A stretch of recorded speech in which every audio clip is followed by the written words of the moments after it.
Week 2 announcements, TE 873. As you all pointed out in last week's discussion, knowing information sources is an important component to a school librarian's success in reference service. Another important component is being able to select the best resources for your school, both print and non-print. It's vitally important that you select reference materials well, since they are often very pricey and information is always changing. One duty I always enjoyed as both a public and school librarian was reading the review journals each month. They were a big help in selecting and purchasing both reference and circulating materials.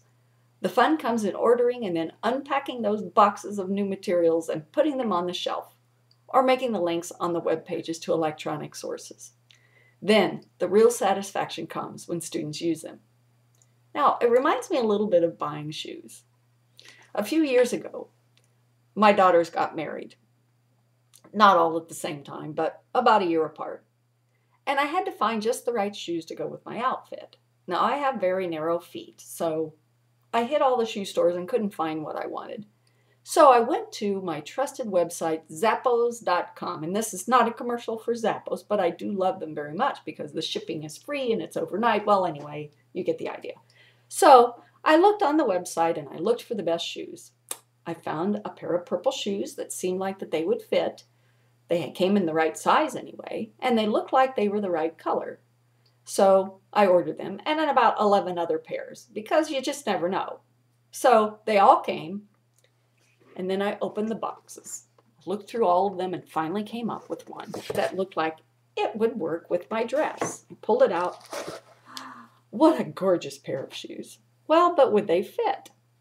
I put them on, and yes, they fit, and they went with my dress, and I looked lovely. But you see, the test came in whether they fit. And that's like buying reference materials, any materials really for your library. They've got to be a good fit for your patrons. No matter what the reviews say, no matter what the advertisements say, are they a good fit? And that's what selection tools are all about. This week we'll look at selection tools. And in weeks 3 through 5, we'll be looking at various types of reference sources. Now, let me explain what a selection tool is. It's a journal, it's a website, it's sometimes a book, sometimes it's a collection of the best materials for a particular type of library. And there are reviews by people who have actually looked at the materials, and they will tell you whether they are good or bad for their circumstances. And sometimes they're insightful reviewers. They can kind of guess for yours as well. So this week, we are looking at selection tools. In the following weeks, weeks 3 through 5, we'll be looking at actual reference sources, those sources that we use for patrons to help them answer questions or that they will use themselves. Now, during these weeks where we're looking at resources, in the interest of providing the most coverage for all of you, the biggest bang for the buck, if you will, I'll be asking you to be working in small groups, and that's based on your last names. And I'm asking that no more than 2 of you in each group cover the same sources during a given week. There are so many online resources, this shouldn't be a problem. It's a good idea to also access your public library, a university library if there's one close to you, and your school libraries for these sources. The more sources we can cover, the better for you. And this will also help with the upcoming Reference Resources Purchase Proposal, which is due July 17th. Now, when you do your reviews, please put the titles of the sources you're reviewing in the subject headings of your posting so other students can easily see which ones have already been reviewed.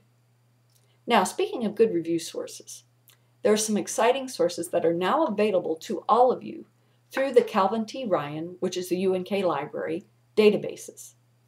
They are the H.W. Wilson Core Collections, and we just got access to them.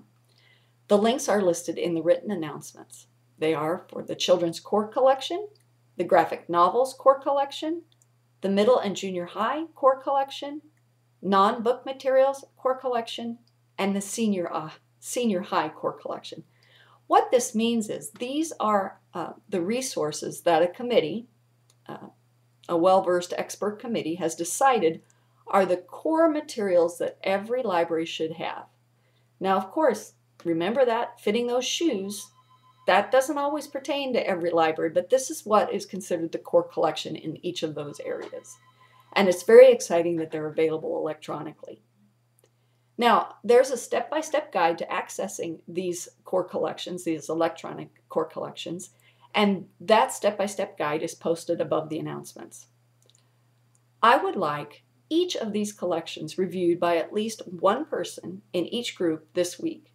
At least one person reviews, for instance, the children's core collection, one person reviews the graphic novels core collection, etc. in each group. There'll also be other occasions for using them in this class, so use them freely for assignments. What a bonus!